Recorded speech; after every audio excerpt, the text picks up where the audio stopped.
Hola, ¿qué tal? Buenas noches, ¿cómo les va? Gracias por acompañarnos en Contragolpe, como todos los sábados.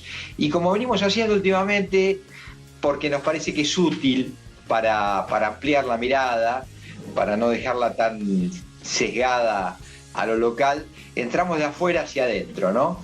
Y afuera, concretamente en Europa y en este caso en España, nos interesa auscultar, señalar lo que fue el debate del Estado de la Nación, así se llama en los regímenes parlamentaristas democráticos, que tuvo Pedro Sánchez en el Parlamento, en el Congreso de los Diputados, esta semana, cuando presentó una suerte de check and balance de gestión y una mirada de recorrido y de futuro a este frente gobernante de socialistas y de Unidas Podemos, con los satélites periféricos del País Vasco, del PNV y de Esquerra Republicana en Cataluña. Digo, presentó una agenda de futuro para el año y medio que resta de legislatura, si se cumplen los términos, que tienen que ver con dos gravámenes muy importantes que se le van a aplicar a las eléctricas y a los bancos. A las eléctricas también por ganancias extraordinarias a consecuencia de la guerra, aproximadamente 2.000 millones de euros, y a los bancos 1.500 millones de euros, es decir, 3.500 millones por año, 3.500 en el 23, 3.500 en el 24. Los bancos, obviamente, porque sube la tasa de interés y les aumenta su tasa de beneficio. Esto fue muy bien recibido, insisto, por la coalición gobernante, sobre todo a la izquierda del Partido Socialista, donde las relaciones estaban muy tirantes, por lo que consideraban giros hacia la derecha, la extrema alianza con Estados Unidos en la OTAN, por las posiciones en Marruecos. Bueno, todo esto estaba desgastando a la coalición gobernante y fue una bocanada de aire fresco. Pero también nos parece que sirve para traerlo a la Argentina y comparar lo que ha pasado aquí. Porque en el frente gobernante local, el reclamo del kirchnerismo en todas sus versiones era: hay que echar a Guzmán porque aplica la receta del fondo, más o menos, no grosero, pero así. Ahora, viene Batakis y el primer anuncio es: hablé con Georgieva, nosotros cumplimos con el fondo, no vamos a alterar ningún planteo.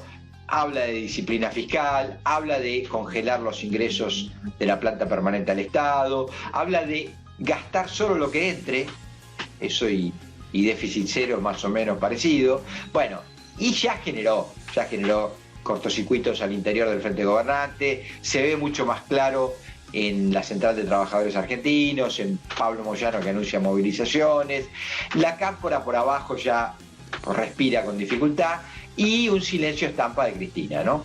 Que ya esta semana que termina se ve claro en la alteración de los mercados, no logran asentarse, ¿no? Los tipos de cambio que son tan sensibles al humor argentino. Entonces, la pregunta es: ¿un nuevo ciclo que se agotará rápidamente, o si se asienta le da la última posibilidad de volver competitivo al peronismo? Ese es el gran interrogante. Se ven nubes hasta ahora. Pero bueno, en un minuto, y aparte también agregaremos temas que tienen que ver con la interna opositora y con los liderazgos, si hay encuestas, información. En un minuto, con Rodrigo Esteves analizamos todo esto.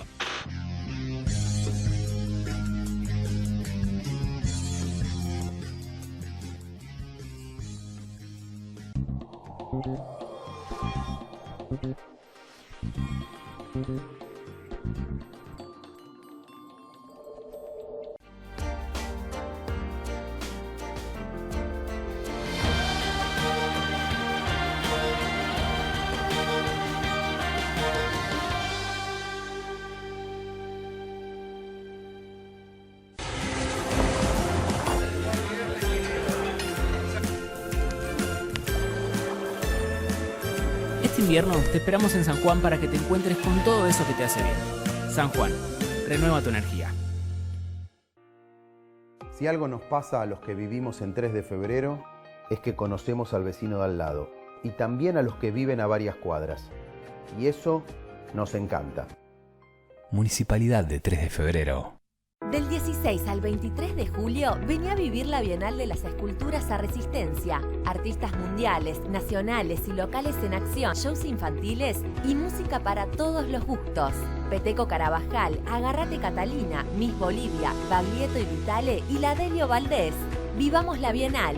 Vivamos Resistencia. En el Banco Ciudad queremos que manejes tu dinero cada día más fácil. Por eso en el Ciudad tenés todo, para tener todo en el Ciudad.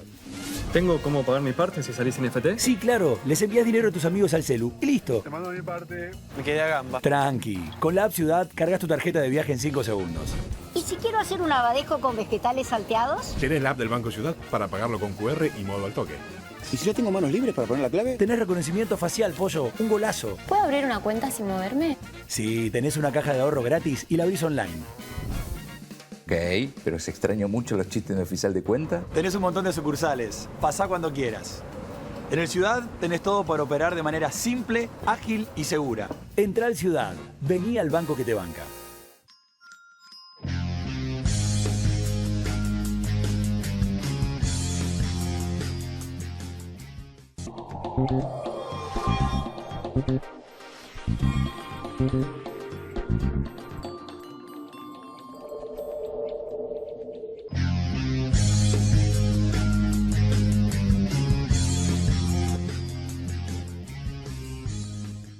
Hola Rodri, ¿qué tal? ¿Cómo andás?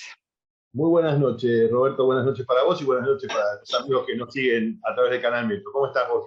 Y observando el panorama que, bueno, en mi introducción lo describía, me gustaría tu análisis de situación. Es muy importante lo que centraste sobre España, porque me parece un disparador muy jugoso el de la medida que ha adoptado Pedro Sánchez. En un momento que bien señalaste, no está atravesando una buena etapa la coalición de gobierno, esta coalición que bien centraste del centro hacia la izquierda y que bien diseñaste ahí el espacio de catalanes y vascos que acompañan. Sin embargo, Sánchez fue por más y avanzó en una medida que seguramente va a generar y va a correr la escena política española, pero va a repercutir sobre toda Europa. En un cuarto de hora difícil para Europa, por cierto. El euro, por primera vez en sus 20 años de historia, cae por debajo del dólar esta semana. Y la muy buen dato, de... muy buen dato, muy buen dato. Datos centrales, La singularidad de que nosotros muchas veces nos reflejamos en ese espejo europeo. Digo, ojo con estas discusiones que están hoy instaladas. Vos hacías ese anclaje sobre el serio conflicto que ya se desató desde las organizaciones sociales para Combatakis, pero paradoja, no las organizaciones sociales que viene demonizando Cristina en sus 3 apariciones, que ahora, debo decir, esta semana han mermado, sino las organizaciones sociales que se entendían que tenían buena sintonía con el cristinismo, que son las que han salido con una campaña de tapones de punta y con un término complejo que es esta idea del salario básico universal. Sí, que ha generado mucha polémica, ¿no? Sí, y además con un término complejo, digo, esta idea del salario, ¿no? La idea de un salario por una contraprestación que no, inexistente, digo, ¿qué queda para el laburante? ¿Qué queda para el trabajador? ¿Qué queda para el asalariado? ¿Qué queda para esa columna vertebral tradicional del peronismo, que es indisolublemente ligada a la historia del peronismo? Digamos, nadie conceptualiza la idea del peronismo y la revolución que significó en términos sociales del 45 en adelante sin el sindicalismo y sin los trabajadores. Ahora, esta idea de un salario por fuera del trabajo, una idea de un salario, me parece que empieza a ser muy disruptiva. El peronismo naturalmente está imbuido de una enorme crisis, ¿no? Digo, por primera vez la idea del concepto de poder del peronismo empieza a caer en una rediscusión muy fuerte, como le sucedió en los 70, pero en los 70 tenía un argumento irrebatible, la muerte de Perón. Hoy esa discusión pasa desde otro lado, porque digo, Cristina está viva, está vigente, pero sin embargo no le encuentra la rueda, no le encuentra la vuelta a la gestión de gobierno, y hasta algunos piensan que ya directamente abandonó la gestión y la da por perdida. Son muchos, y vos conversás muchísimo con usinas cercanas al cristinismo y al Patria, que dan por perdida el próximo turno electoral. Sí, el tiempo pasa, nos vamos poniendo viejos, pero aparte de eso, las chances claramente bueno, se van reduciendo. Vos pensás que la inflación de julio, bueno, hay pronósticos que la sitúan en 7 puntos. Va a ser muy difícil retrotraer precios después de la disparada del dólar de los últimos 10 días, y eso pega de frente, de lleno, en el core business electoral del kirchnerismo, ¿no?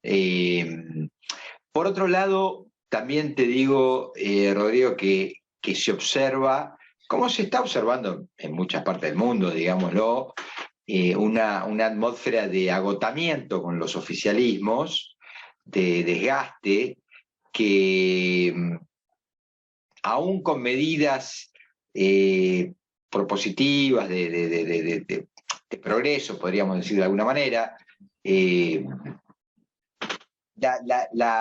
aire, la atmósfera, insisto, es de cambio, es de ir a otro turno, a otra expectativa.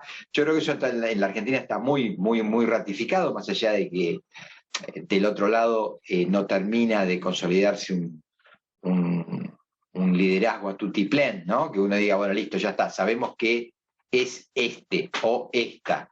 Está en disputa eso, pero cuando eso suceda, cuando emerja naturalmente, o bien de un proceso eleccionario interno, o bien de una consolidación en las encuestas muy, muy, muy abrupta, bueno, eso va a alinearse y va a ser difícil revertirlo. Por eso me parece que esto señalás vos, ¿no? La propia Cristina da el ciclo por concluido, da la impresión que la gran jugada será salvar los muebles en la provincia de Buenos Aires, cuestión que también la pongo en duda, porque allí es donde, sobre todo en el Gran Buenos Aires, más problemas genera la inflación.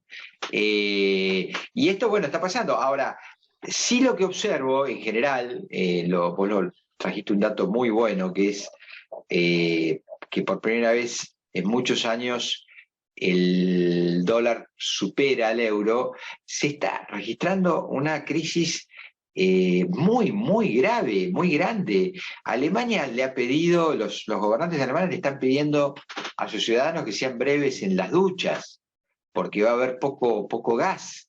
Está en disputa el gas que viene de Rusia. Ustedes saben que el Nord Stream 1, que es el único que está, porque el otro se anuló, entró en reparación, pongámosle comillas, por parte de los rusos, y no dan fecha de retorno. Entonces, se teme un invierno europeo feroz. Y esta es una situación, insisto, que está extendiéndose a todos los países industrializados. Así que yo creo que vale la pena que la Argentina haga el ejercicio comparativo de qué está pasando en el mundo, porque acá el que agarre la manija va a bailar con la más fea, no va a ser fácil, y generar expectativas es complejo. Vos me decías, no sé si querés algún eje más en torno al frente gobernante o nos vamos a la interna opositora. En torno al eje gobernante, lo que sí quiero reflexionar contigo es cuánto daño le hizo la partida de Guzmán y cuánto más daño le hizo aún a esa letanía en la cual parecía estar en cotidiano, ¿no? Esta cosa parecía una continuo amesetamiento y a la baja de Guzmán, que no lograba conmover al sector del cristinismo, que lo tenía totalmente enfrentado, pero a la vez el presidente siempre parecía darle un día más, un día más, un día más. Ese sábado letal, que fue hace 2 semanas, fue letal para la economía argentina, no solo para Cristina Fernández de Kirchner, que quedó desnuda y se vio que no manejaba los resortes del poder real de la gestión cotidiana, y ahí hizo realidad aquello que venía diciendo Fernández. Ella hablaba de la lapicera de Fernández, pero Fernández también hablaba hace tiempo que no tiene la lapicera, esta idea de vos no estás ejerciendo el poder, porque esta idea que quedó claramente reflejada de Cristina hablando y un posteo de hilos que lo conversamos aquí contigo y nuestros oyentes y nuestro auditorio atento lo sabe, digo, la dejó completamente desnuda, no tenía ningún gobierno sobre Guzmán. Guzmán le hizo un daño enorme a Cristina, a la credibilidad del gobierno y sustancialmente a la economía argentina. Y este es el problema que tenemos ahora, porque esta interna nos devoró económicamente. lo que significó fue que se licuaran los saberes de la inmensa mayoría de los asalariados. El tipo ganaba $1000, que es un tipo muy bien pago, pasó a ganar en una semana 745. Yo sé que no vivimos en dólares y soy de esa prédica de toda una vida, poco importa la condición de toda una vida, pero lo digo sinceramente, sé que no vivimos en dólares en Buenos Aires, lo sé, pero también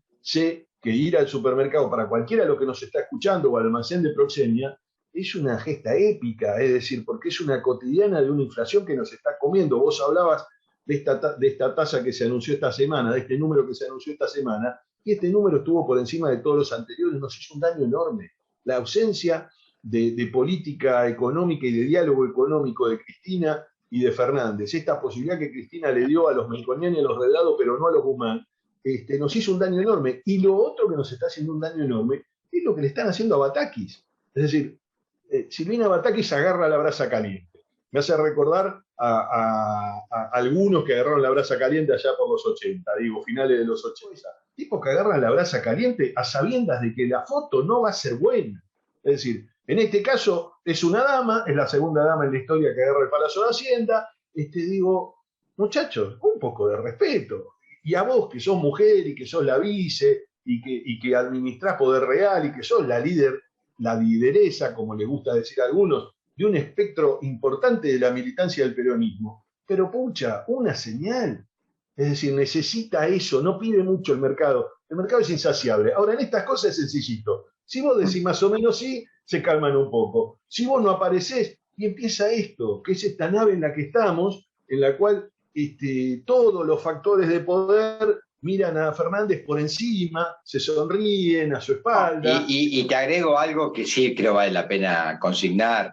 Con ese peligroso juego que ya lo hemos visto mucho en la Argentina, de revolear la imagen presidencial. Vos me podés decir qué hace el propio presidente para sustentarla, para guardarla, para consolidarla. Bueno, eso podemos discutirlo, pero digo, ya sabemos que no le hace ningún bien a la Argentina y a ningún país tirar presidente por la ventana, porque se abren procesos complejos, no es tan sencillo, no es sencillo gobernar sabiendo que cada vez tenés menos poder, como bien señalás, los actores económicos eso lo leen rápido, pero me preocupa, te digo la verdad, desde ciertos lugares del periodismo, ese chascarrillo, ese juego, esa idea de que otra vez tenemos un presidente fuera totalmente de la realidad. Bueno, claro, ¿cuánto hay de inventado y cuánto hay de verdad con eso? Insisto, creo que habría que ser cuidadoso con ciertas cuestiones, porque te vuelvo a repetir, Rodrigo, mi lectura de situación.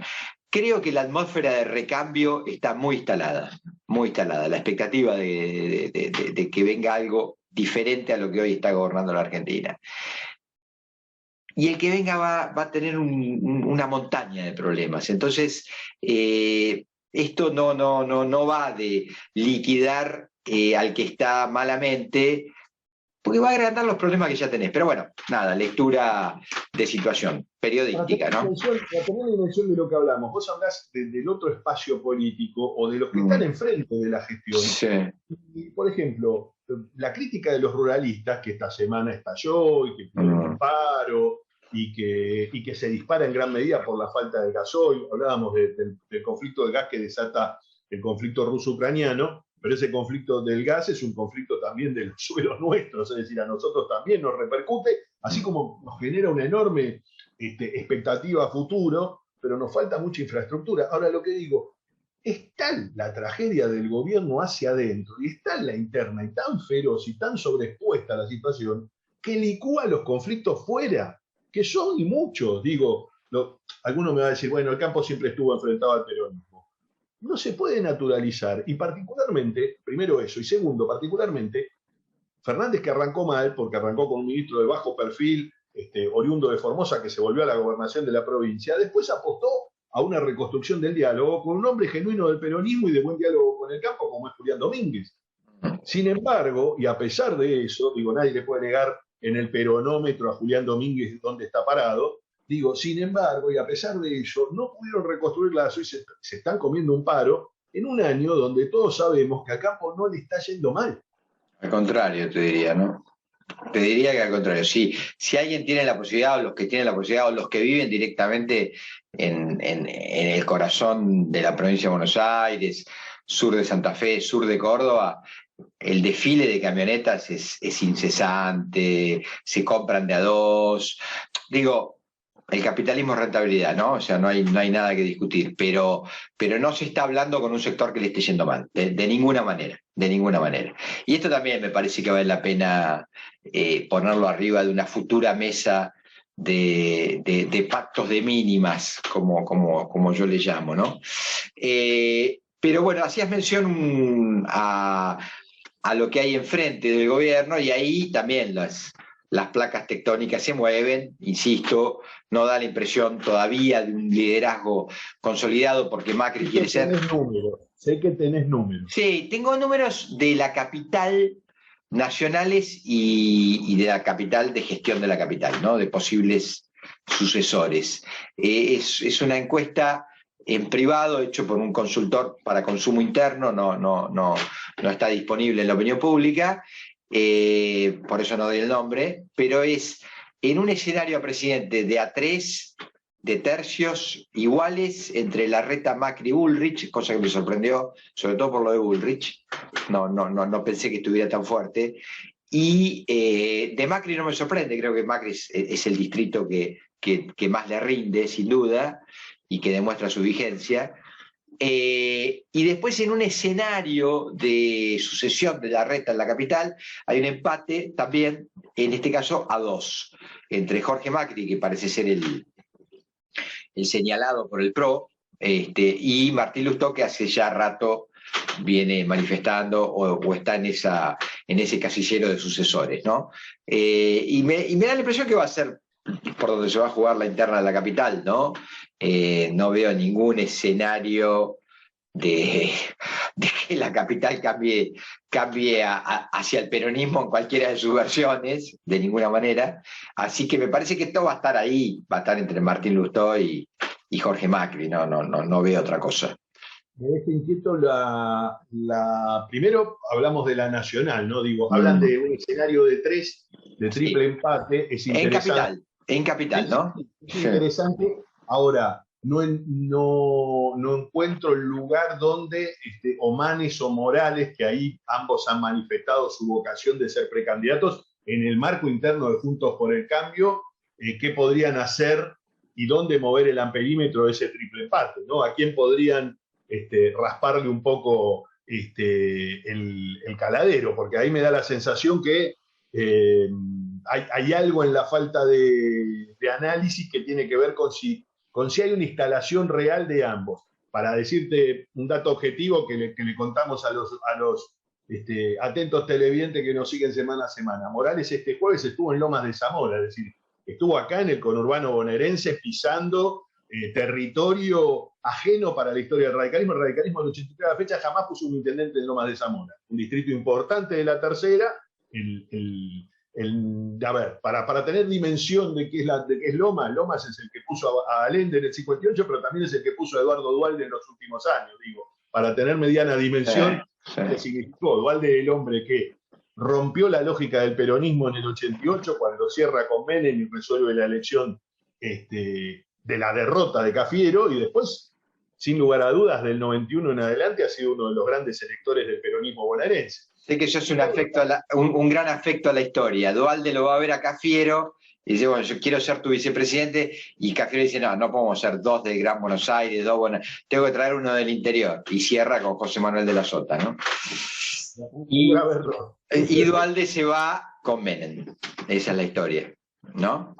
Ahí recapitulando con esto, digo, uno lo de Morales y otro lo de Manes. Manes está haciendo recorridas, estuvo en Córdoba hace un par de semanas con el propio Pablo Hapkin, recordemos, intendente rosarino, que también alguna vez pasó por el radicalismo, es decir, ahí un escenario. Y después lo otro que es interesante es lo que plantea sobre el supuesto empate que tenemos entre Jorge Macri y Martín Lustó, entendiendo que en esta encuesta Jorge Macri sería el candidato único del espacio PRO, con la fuerza del apellido y con lo que implica el apellido y lo que ha implicado el PRO, que gobierna recordemos desde hace 4 gestiones, que esté en una situación de empate con Lustó, habla a las claras de que Lustó está en un cuarto de hora donde es un candidato de temer para el PRO.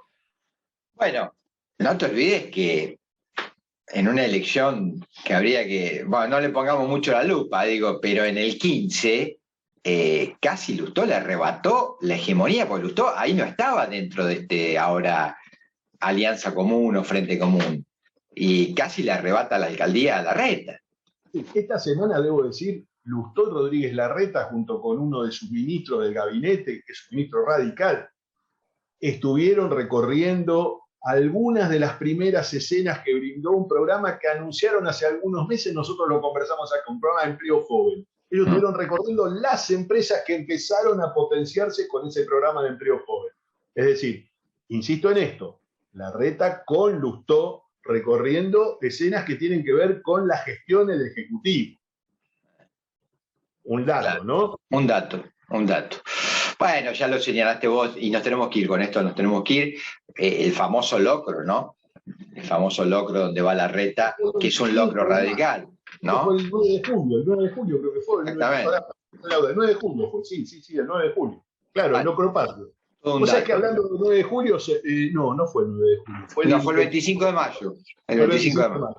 Hablando, pero muy breve, hoy es 16, hoy es sábado 16, y hoy se cumplen 40 años del día que se levantó la veda política en la Argentina. La Argentina se reencontró con la política un día como hoy hace 40 años, y paradoja de la historia, el que primerió ese día fue Raúl Alfonsín. Sí. El acto de la Federación de Vox es el acto, ya había sido. Correcto, ese acto de la Federación de Vox es el acto que primerea y rompe la veda política. Viñone había anunciado, recordemos que Viñone es el último mandatario de la dictadura, había anunciado que levantaba la veda, pero no lo había puesto en firma. Y la presión de ese acto genera que Viñone termine firmando el decreto donde efectivamente se levanta la veda política. Y lo recordamos porque vivimos, es que estamos grandes ya, ¿eh? Bueno, nos tenemos que ir, pero un gran dato, me llena de alegría personal, porque fue el despertar de la militancia política. Fue una época muy linda, la verdad. Fue una situación difícil para la Argentina, porque la noche de la dictadura era una auténtica tragedia, pero lo recuerdo como años muy, muy felices, porque la apertura democrática fue un espíritu muy, muy reconfortante, la verdad. Así que bueno, con ese lindo recuerdo nos vamos hasta el sábado que viene. Chau.